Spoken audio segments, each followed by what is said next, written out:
3, 2. Yo.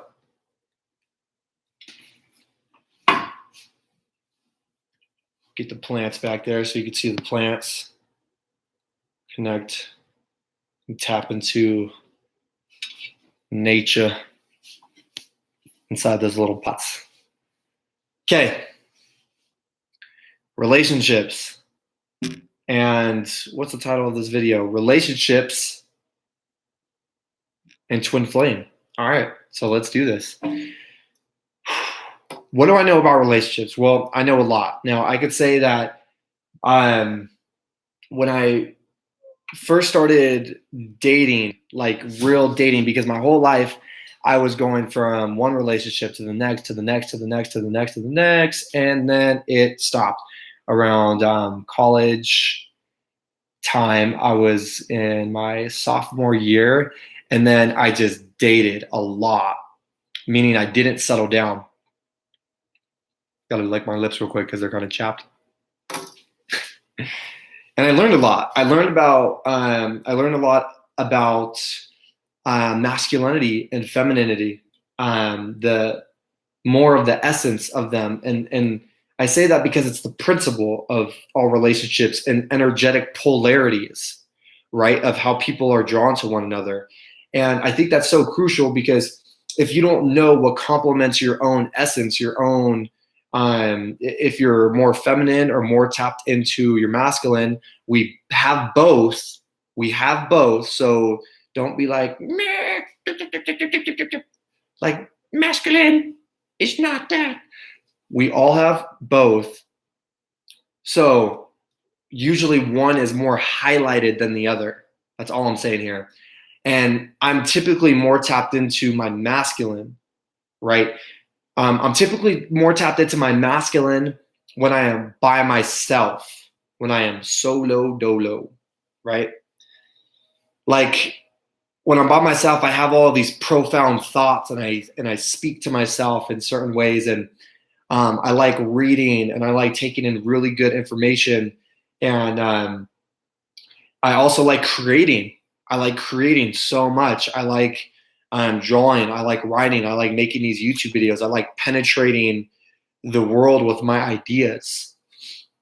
When I'm with other people, though, when I'm in a group of people, I'm more feminine, if you will. I could be more feminine. I'm more yielding. I listen a lot more.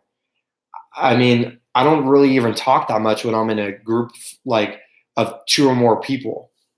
My grandma always said 2 is company and 3 is a party.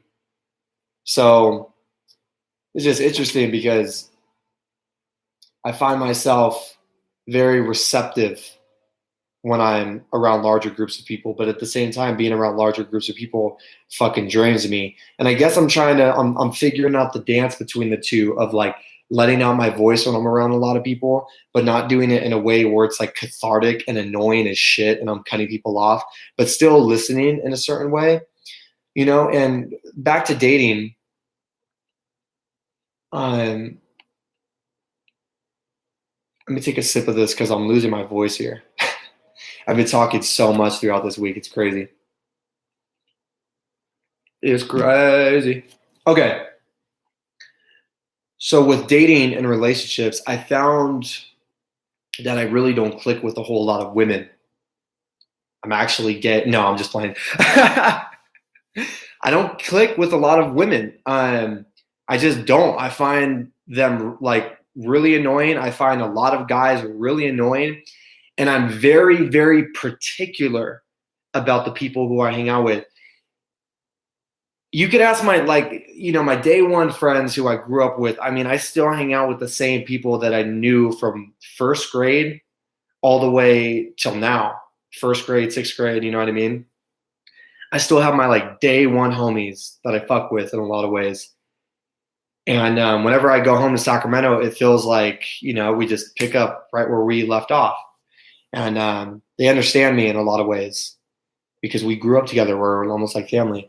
And at the same time, in saying that, I feel like I feel like my whole life I've been more on like the deeper spectrum of the living, meaning like I feel like even as a kid I was able to see through a lot of bullshit, to see through bullshit behavioral patterns, and to see like what was authentic and what was just fake and distorted and manipulated in terms of behavior. And I guess what was sad when I started dating was that like I saw women as these like humans that were just really hurt and manipulated and forced within this masculine frame society that we created. And I found that women, and like their energy was just like coming out in a way that it was never released because they're just like disconnected from their body in so many ways. I'll go deeper into that in some other videos, but I'm giving you guys a general outline, and I don't want to make this like a fucking hour-long video. So at that particular time, I was around 22 years old, and I was going like to club, to bar, meeting girls, and it was cool. And I wasn't even really drinking that much alcohol. Girls would actually buy my alcohol when I went out. I would usually just drink water. And dance and stuff like that. Just drink water, dance, meet girls, meet guys when I was out. And I would go out solo. So like a lot of the times I would go out by myself. I wouldn't even need somebody to go out with. I would just do it on my own just because I wanted to get good at communicating. And then something hit me one day, and I was walking into this bar, and it basically said like, are you going to do the same thing that you did last week and the week before that and the week before that and the week before that, that led you up to feeling hollow? I mean, you're sitting here and you're judging women that you're dating, dude. Like you're talking about how they're so disconnected from their own body and their own mind and stuff like that, but yet you're doing the same shit. You know what I mean? Like you're trying to have sex and fill yourself from that because you're empty a little bit. You're trying to you're trying to fill a cup that isn't all the way full within yourself, and you want other people to do that. So how are you fucking up? How are you being fake? How are you not tapping into your own body in a creative way that's healing? So I stopped and I left that bar that I was going to walk into, and I went back in my car and drove home. And I really thought that night, I just felt very lonely that night, to be honest. Like I felt for the first time ever, like I really sat with my pain and how lonely it is to be a human and to not have somebody there that you're sleeping by or sleeping next to, because I think that like people love one night stands because they just have somebody to be there with. They just have somebody that like fills them in the physical sense, right? And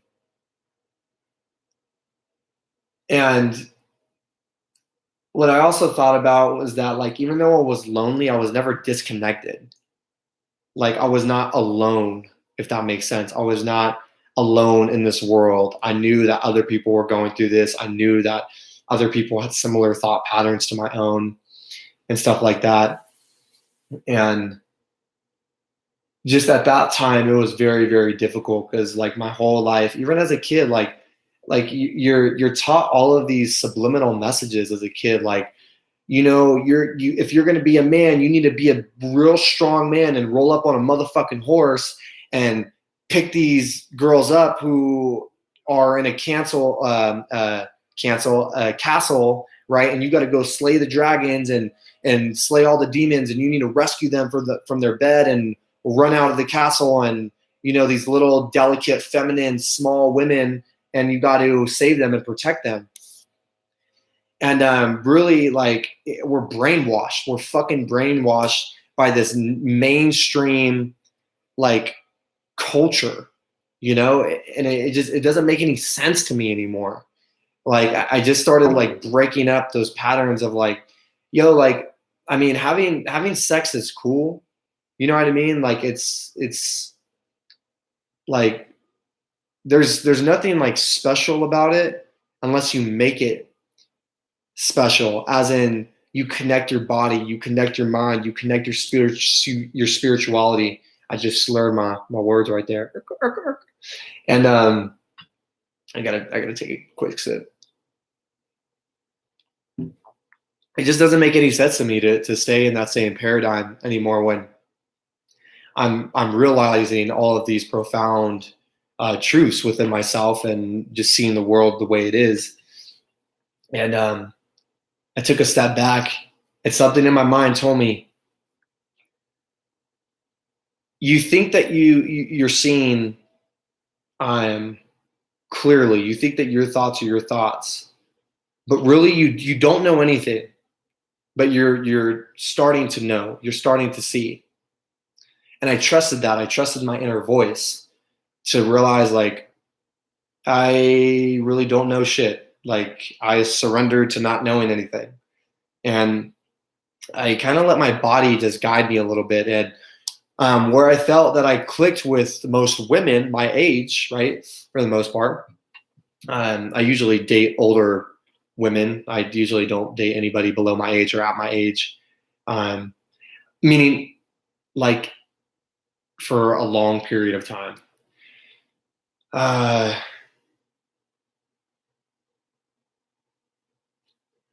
So let me see where I left off. I just drew a blank. So I'm opening my eyes in a way that I never have before.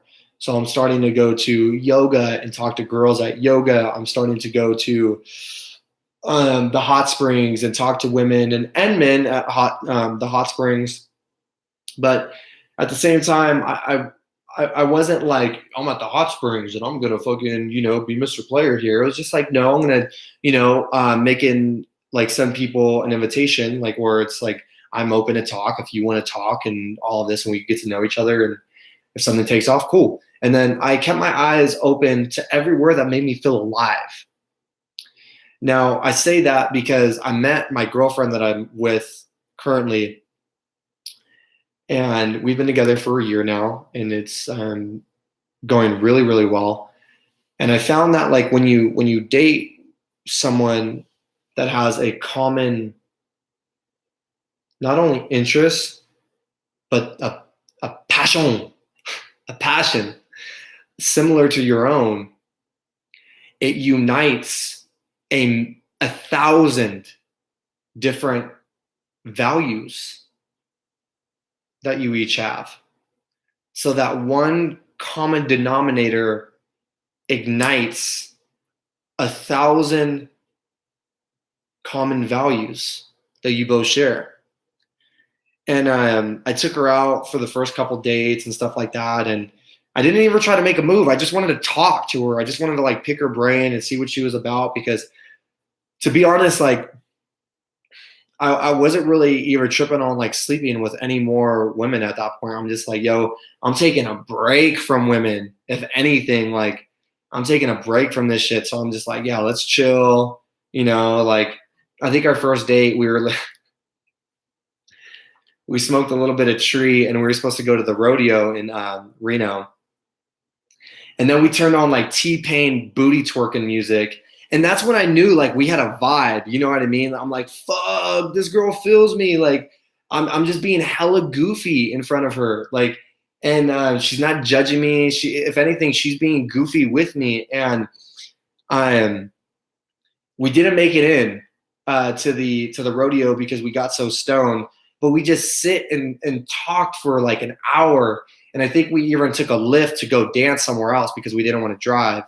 And it was funny because we just went up there to one of the bars and we started dancing, but I didn't even really want to like touch her in that way. And I was kind of high. So I was like overthinking everything. I'm like, fuck, should I turn her this way? Like, I know how to swing dance, but like, how should I, I don't want to grind on her. Like, I don't want to give her that message.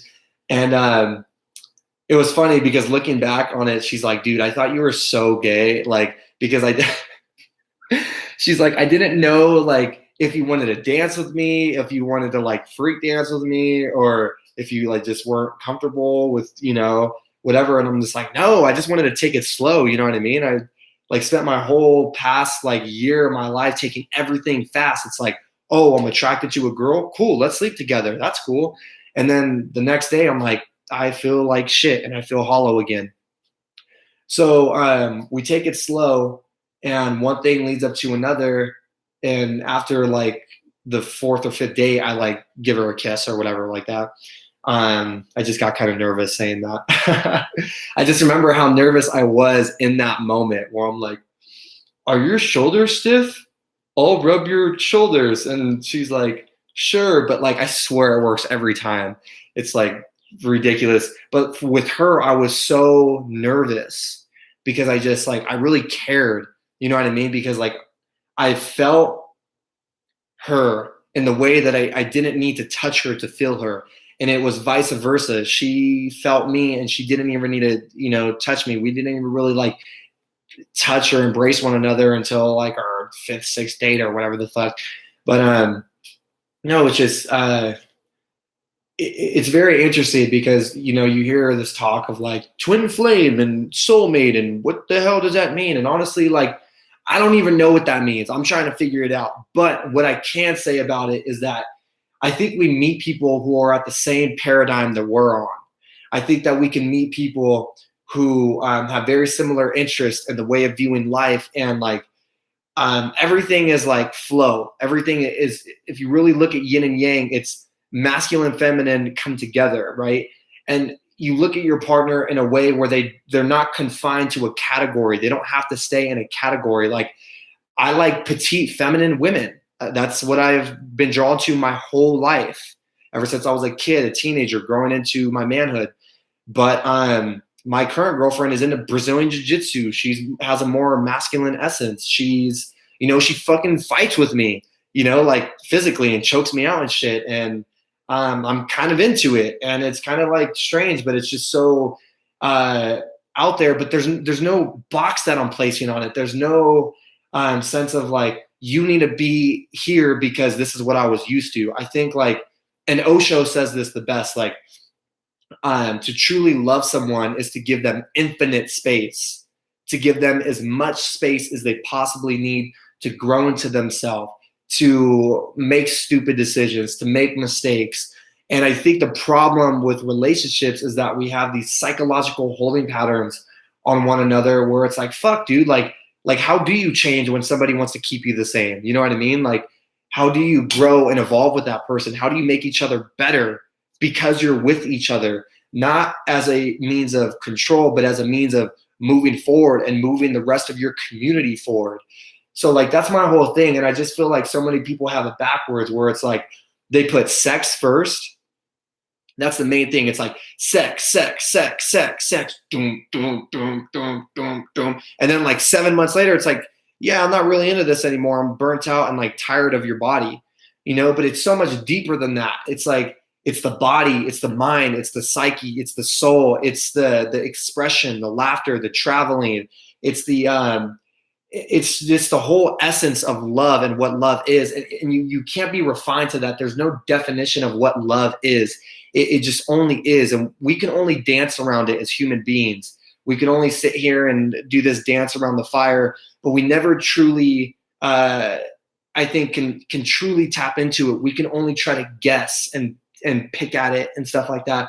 But I'm cool with guessing. I'm cool with looking into the flame and trying to see what's there. And I think right now I've met like my twin flame, if you want to say that, because we do match each other. But the thing is, it's like people outgrow one another.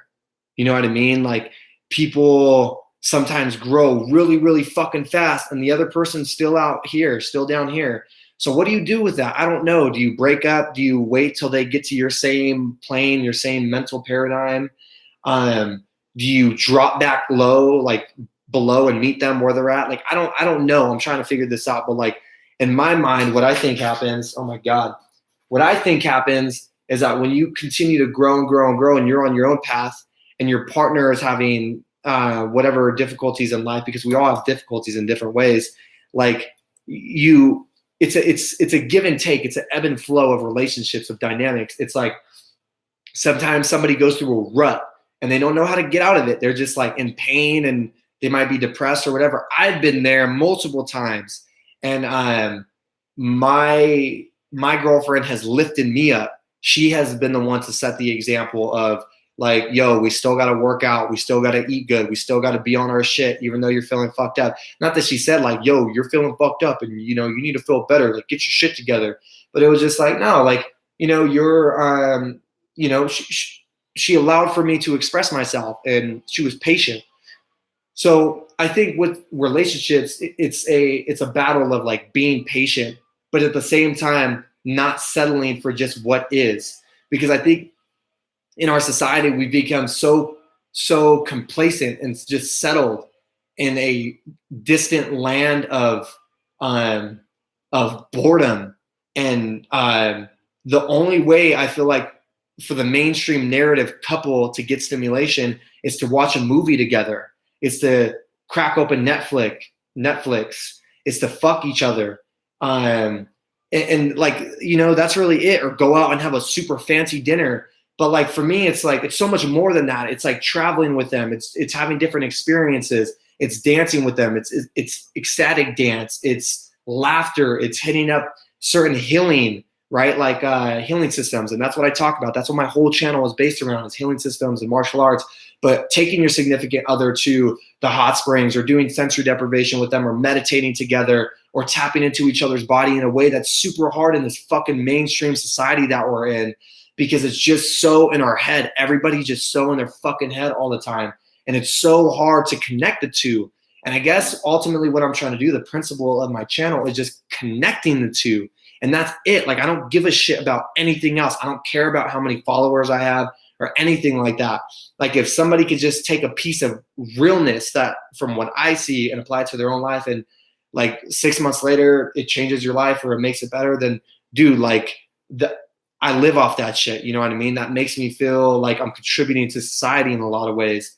And at the end of the day, like, I've had so many like near-death experiences in my own life. At the end of the motherfucking day, like on my deathbed, you know what I mean? I look back whenever I did have those near-death experiences. I was like, man, I feel like there's something more that I could have done. There's something more that I could have contributed to society, to people, and given back. I feel like I've been kind of selfish, you know?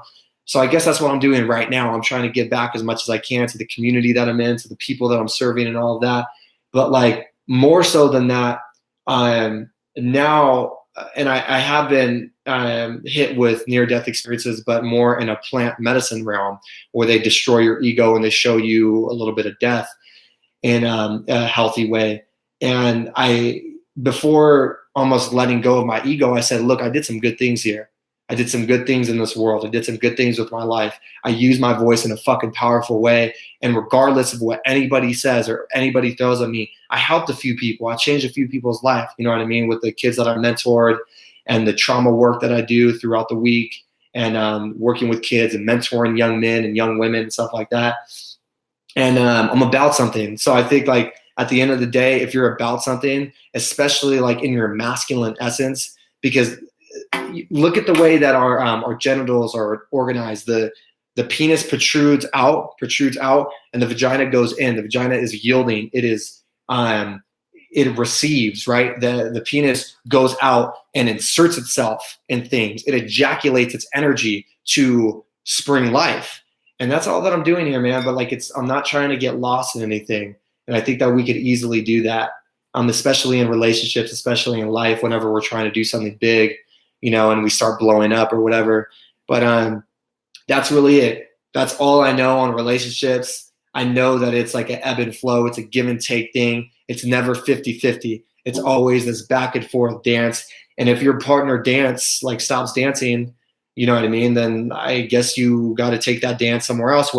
But like, while you're dancing, like, make it the most beautiful fucking dance that you can, because you only got a limited amount of time. And I'm turning into Tony Robbins right now, so I'm going to get the fuck out of here. Until next time, guys, I'm out. Thanks for watching. Boom.